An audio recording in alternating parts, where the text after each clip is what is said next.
मैं 5 साल बाद दुबई से वापस आया तो मेरी माँ चुप चुप सी रहती थी और ज़्यादातर घर के कामों में मसरूफ़ नज़र आती। मैं जब बीवी और बच्चों को खाने के लिए बाहर ले जाता तो अम्मा से कहता कि आप भी हमारे साथ चलें, मगर वो हर बार कोई ना कोई बहाना बना कर रह जाती। एक दिन मैं उनके लिए नया सूट लाया तो उन्होंने मेरी बीवी को साथ देखकर हड़बड़ाकर कहा कि मेरे पास तो बहुत सूट हैं, तुम क्यों तकलीफ़ करते हो। मुझे उस वक्त दाल में कुछ काला महसूस हुआ। मैंने सोचा देखूं के बाद क्या है, लिहाजा मैंने अम्मा के कमरे में कैमरा लगा दिया। अगले दिन जब मैंने फुटेज देखी तो मेरे तो रोंगटे खड़े हो गए। मेरी बीवी अम्मा के पास जाकर कह रही थी, अम्मा आप भी हमारे साथ चलिए ना, हम सब खाना खाने बाहर जा रहे हैं, आप अकेली क्यों रहेंगी। मैंने प्यार से अम्मा का हाथ पकड़ा और कहा, अम्मा मैं चाहता हूँ आप मेरे साथ चले। इतने साल मैं आपसे दूर रहा हूँ, अब नहीं चाहता कि आपको अकेला छोड़ूं। मेरी छुट्टियां भी ख़त्म होने वाली हैं, फिर न जाने कब दोबारा मौका मिले, ज़िंदगी का कुछ भरोसा नहीं। मगर अम्मा ने नफ़ी में सर हिलाते हुए कहा, नहीं बेटा, मुझे बाहर जाने ही होटल का खाना खाने का दिल नहीं करता, मैं घर में ही ठीक हूँ।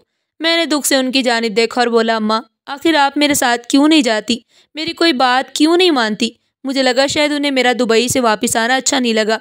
मैंने समझाया कि मैं तो सिर्फ 3 महीने की छुट्टी पर आया हूँ, जल्दी वापस चला जाऊँगा। अम्मा मुस्कुराकर बोली, नहीं बेटा ऐसी कोई बात नहीं है, तुम्हारे साथ वक्त गुजारना मुझे अच्छा लगता है, मगर बस बाहर जाने को दिल नहीं चाहता। तुम लोग जाओ, मैं तुम्हारा इंतज़ार करूँगी, तुम आओगे तो हम चाय पियेंगे। उनके बहुत समझाने के बावजूद भी वो नहीं मानी तो मैं बीवी बच्चों को लेकर होटल चला गया, मगर वहाँ भी दिल उदास रहा।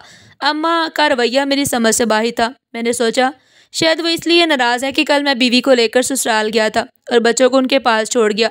मैंने दिल में तय किया कि जल्दी से अम्मा को मना लूँगा। जब हम वापस आए तो मैं फ़ौरन उनके कमरे में गया, मगर वो गहरी नींद सो रही थी। हालांकि उन्होंने कहा था कि मेरे साथ चाय पियेंगी, लेकिन वो सो गई। मेरा दिल बोझल सा हो गया, ना बीवी बच्चों के साथ वक्त अच्छा लगा, ना अम्मा के साथ वक्त गुजार सका। अगली सुबह मेरा गुस्सा ठंडा हो चुका था। मैं उनके पास जाकर बैठ गया और शिकवा करते हुए कहा, अम्मा आप तो रात जल्दी सो गई, हालांकि मैं जल्दी वापस आ गया था। वो बोली, बेटा ये उम्र ही कुछ ऐसी है, नींद भी जल्दी आती है और आंख भी जल्दी खुल जाती है, आज तुम मेरे पास ही रहना। उन्होंने प्यार से मेरे सर पर हाथ फेरा तो मेरी सारी नाराज़गी ख़त्म हो गई। मैंने उनकी गोद में सर रख दिया। इतने में मेरी बीवी चाय ले आई। मैंने कहा, नाजिश अम्मा के लिए भी चाय ले आओ, आज मैं अम्मा के साथ ही चाय पीऊँगा। नाजिश चाय ले आई। अम्मा के हाथों में कपकपाहट थी। मैंने कहा, अम्मा क्या हुआ, तबीयत तो ठीक है। वो बोली, हाँ बेटा मैं ठीक हूँ, मगर मुझे यकीन नहीं आया। अगले दिन मैंने ज़िद की कि उन्हें डॉक्टर के पास लेकर जाऊँ। पहले तो वो नहीं मानी, कहने लगी कि बस ज़रा चक्कर आ गया था, मगर मैंने उनकी एक ना सुनी। नाजिश को कहा कि तैयार हो जाओ, अम्मा को लेकर चलते हैं। रास्ते में अम्मा खामोश रहीं, खिड़की से बाहर देखती रहीं। मैंने बात करने की कोशिश की, मगर वो मुख्तसर जवाब देकर चुप हो जाती। क्लिनिक में डॉक्टर ने उनका चेकअप किया, ब्लड प्रेशर, शुगर, दिल की धड़कन सब कुछ नॉर्मल थी। आखिर में डॉक्टर ने कहा कि अम्मा को कोई जिस्मानी बीमारी नहीं, बस ज़हनी दबाव है, शायद किसी बात की टेंशन है। बेहतर यह है कि आप उनके साथ वक्त गुजारें, उनसे बात करें, उन्हें एहसास दिलाएं कि वो अकेली नहीं है। मैंने शुक्र अदा किया कि कोई बड़ी बीमारी नहीं, मगर दिल में अजीब सा एहसास रहा कि अम्मा आखिर किस बात से परेशान है। घर आकर मैंने उनके पास बैठकर कहा, अम्मा देखा डॉक्टर ने भी कहा कि आपको टेंशन है, अब बताएं ना किस बात की फ़िक्र है। अम्मा मुस्कुराकर बोली, नहीं बेटा, डॉक्टर ऐसे ही बोलते हैं, मैं बिल्कुल ठीक हूँ, तुम लोग खुश रहो, यही मेरी खुशी है। मैं चुप हो गया, मगर दिल मुतमईन नहीं था।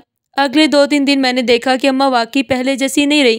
कभी गहरी सोच में गुम हो जाती, कभी खाने की मेज़ पर सबके होते हुए भी खामोश रहती। एक दिन नाज़िश उनके साथ हंस हंस कर बात कर रही थी, मगर अम्मा का ध्यान कहीं और था। मैंने पूछा, अम्मा खैरियत है। कहने लगी, बस बेटा दिल कभी कभी अजीब सा हो जाता है, कोई ख़ास वजह नहीं। मैंने कहा, चलें बाहर चलते हैं, मगर उन्होंने फिर इनकार कर दिया। एक दिन शाम को मैं घर आया तो देखा अम्मा सहन में बैठी तस्बीह पढ़ रही थी। मैंने आवाज़ दी, अम्मा चाय पियेंगी। उन्होंने सर उठाकर देखा, मगर कोई जवाब नहीं दिया। जब करीब गया तो देखा उनकी आंखों में नमी थी। मैंने कहा, अम्मा आप रो रही हैं। फ़ौरन बोली, नहीं बेटा, आँख में कुछ चला गया था। मैं जान गया कि वो कुछ छुपा रही हैं, मगर बताएंगी नहीं। मैंने सोचा शायद कोई पुरानी याद ताज़ा हो गई है। अगले दिन मैंने इरादा किया कि अम्मा के लिए खूबसूरत सूट ले आऊँ, ताकि उनका भी दिल खुश हो जाए, वो भी राज़ी हो जाए। मैं नाजिश के साथ बाज़ार चला गया। नाजिश ने बड़ी मोहब्बत से एक नरम गुलाबी रंग का सूट पसंद किया और कहने लगी, ये अम्मा पर बहुत अच्छा लगेगा। मैंने फ़ौरन ही ख़रीद लिया और खुशी खुशी घर वापस आ गया। जैसे ही मैंने अम्मा को सूट दिया तो उनके चेहरे पर खुशी आ गई। उन्होंने सूट पकड़ा और कहने लगी, बेटा बहुत प्यारा है, तुमने याद रखा मुझे। लेकिन जैसे ही नाजिश कमरे में दाखिल हुई तो अम्मा का चेहरा बदल गया। उनके चेहरे की खुशी अचानक गायब हो गई। उन्होंने आहिस्ता आहिस्ता सूट वापस करते हुए कहा, नहीं बेटा, ये तुम नाजिश के लिए लाए हो ना? मैं क्यों लूँ? मैंने हैरान होकर कहा, नहीं अम्मा, ये तो मैंने आपके लिए ख़रीदा है। नाजिश ने भी फ़ौरन कहा, जी अम्मा, ये आपके लिए है।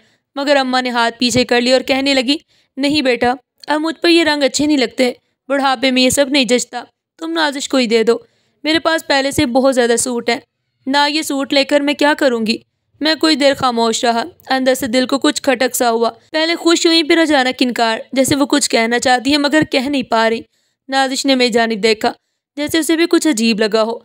मैंने ज़बरदस्ती अम्मा के हाथ में सूट थमाया मगर उन्होंने नरमी से मेरा हाथ हटा दिया और कहा, रहने दो बेटा। मैंने कहा, अम्मा आप नाराज़ हैं मुझसे? उन्होंने फ़ौरन नफ़ी में सर हिलाया और कहा, नहीं बेटा, ऐसी कोई भी बात नहीं। रात को जब सब सो गए तो मैं काफ़ी देर जागता रहा, सोचता रहा कि आखिर अम्मा को क्या हुआ है। कभी वो बातों में उलझी लगती, कभी खुद से हल्की सी मुस्कुराहट देती, तो कभी यूँ लगता कि जैसे किसी चीज़ से परेशान है। मैंने फैसला किया कि कल उनसे ज़रूर बात करूँगा। अगली सुबह मैंने नाश्ता के वक्त बात छेड़ने की कोशिश की। अम्मा चुपचाप बैठी रोटी तोड़ रही थी। मैंने कहा, अम्मा आप खुश नहीं है ना? कुछ है जो आप हमसे छुपा रही हैं? कहने लगी, नहीं बेटा, तुम लोग क्यों सोचते हो ऐसा? बस उम्र गुजर गई है, दिल के कुछ अंदर कुछ खलश रह जाती है जो कभी ख़त्म नहीं होती। मैंने कहा, अम्मा अगर कोई बात है तो मुझे बताएं, मैं हूं ना। उन्होंने बस मेरी जानिब देखा और कहने लगी, कुछ बातें बेटा कह देने से बेहतर होता है चुप रहना। मैं खामोश हो गया। 2 दिन बाद मैं दफ्तर से वापस आया तो देखा अम्मा नाजिश के कमरे से निकल रही थी और उनके चेहरे पर कुछ अजीब सा सुकून था। मैंने पूछा, अम्मा सब खैर है? कहने लगी, हाँ बेटा सब ठीक है, बस नाजिश से बात करने गई थी। नाजिश भी पीछे से निकली तो उसके चेहरे पर हल्की सी घबराहट थी। मैंने महसूस किया मगर कुछ नहीं कहा। रात को नाजिश ने खुद बात शुरू की। कहने लगी, मैं अम्मा से नाराज़ नहीं हूँ, मगर वो मुझसे अक्सर अजीब सवालात करती हैं। कभी पूछती हैं, अगर मैं ना रहूँ तो तुम नदीम का ख्याल रखोगी? कभी कहती हैं कि नाजिश तुम अच्छी हो, बस ज़रा जल्दबाज हो। मैंने हैरान होकर कहा, ये अम्मा ने कहा तुमसे? नाजिश ने सर हाँ में हिलाते हुए कहा, हाँ। और कभी कभी तो वो मुझसे माजी की बातें करती हैं, जैसे कोई पुराना दुख उनके दिल में छुपा हो। मैं रात भर जागता रहा, माजी की हर बात याद करता रहा कि अम्मा के दिल में ऐसा क्या जख्म रह गया है। अगली सुबह मैंने उन्हें नमाज के बाद दुआएं मांगते देखा। उनके आंसू बह रहे थे। मैंने करीब जाकर कहा, अम्मा आपकी दुआओं में कभी अपना भी जिक्र कर लिया करें।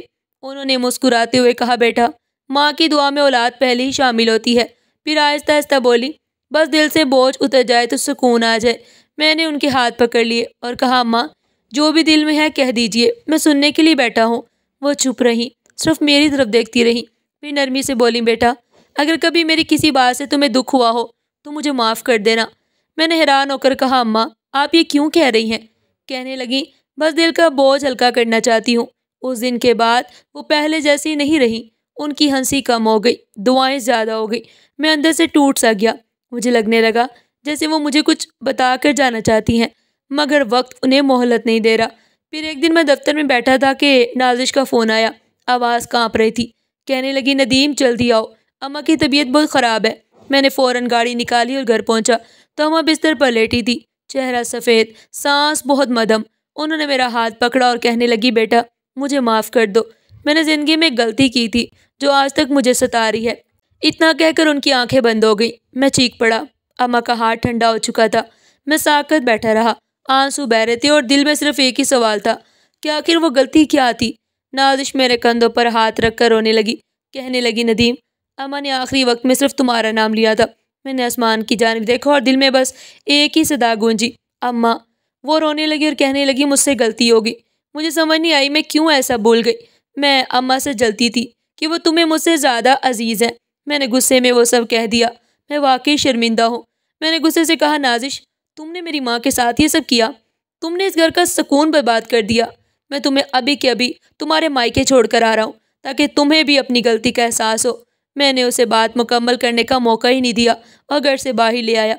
अम्मा कुछ नहीं बोली, बस चुपचाप देती रही। मैंने नाजिश को उसके मैके पहुंचा दी और वापस आकर अम्मा के कदमों में बैठ गया। अम्मा ने मेरे सर पर हाथ फेरा और आहिस्ता आहिस्ता बोली, बेटा गुस्सा थूक दो, सब ठीक हो जाएगा। कुछ दिनों तक घर में खामोशी रही। अम्मा भी जैसे पहले से पुरसुकून लगने लगी। मैं हर वक्त उनके पास रहने लगा, उनसे बातें करता, उनकी दुआएं लेता। नाजिश कई दिन बाद वापस आई। चेहरे पर नदामत थी। वो मेरे सामने आकर रो पड़ी और कहने लगी, मैं वाकई शर्मिंदा हूँ कि मैंने कितना बुरा किया। मैंने अम्मा से भी माफ़ी मांगी। अम्मा ने भी मुझे गले लगाकर कहा, बेटा इंसान से गलती हो जाती है, बस दिल साफ रखना। मैंने भी उसे माफ़ कर दिया, मगर दिल के किसी कोने में वो वीडियो हमेशा के लिए नक्श हो गई थी। मैंने उस दिन के बाद फैसला कर लिया कि माँ के साथ कभी कोई ज़्यादती नहीं होने दूंगा। अब अम्मा ज़्यादा बात नहीं करती, मगर उनके चेहरे पर एक सुकून है जो पहले नहीं था।